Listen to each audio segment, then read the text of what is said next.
So our group was discussing alternative currencies, which are going to be important in a future where the shortcomings of the current system are going to be manifest fairly soon. So we're looking at a financial accident, another GFC, credit crunch, liquidity crunch. So there's going to be very little money in circulation.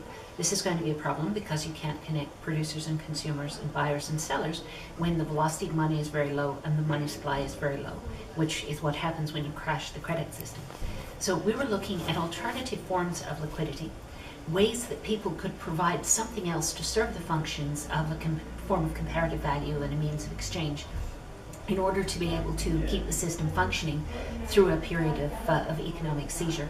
So alternative currencies are very important. They give you monetary sovereignty in a sense. So you move away from a financial system dominated by the monetary elite.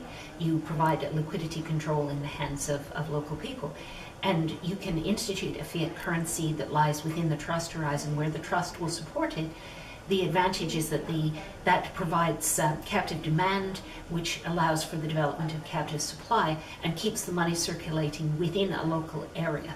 So this is a tremendous boost for a local area economically when money is not constantly leaving.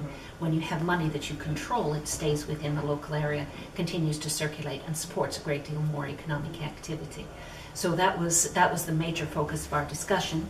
We went on from that to look at other alternatives like time banking, for instance, where you're not exchanging something that looks like money, but you're exchanging time for provision of services.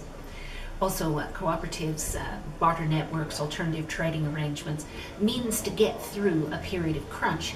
And we were looking at then what sort of things might scale once you get through the crunch to the point where the trust is increasing again, so that you can then scale things up and restore the system, have a giant system reset. Because that's essentially what we're going to be looking at when we get through a period of crunch.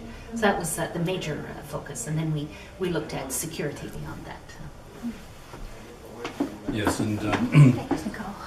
I'm hoping to take it to my own village of Pomeroa, see if we can get some sort of alternative currency going there.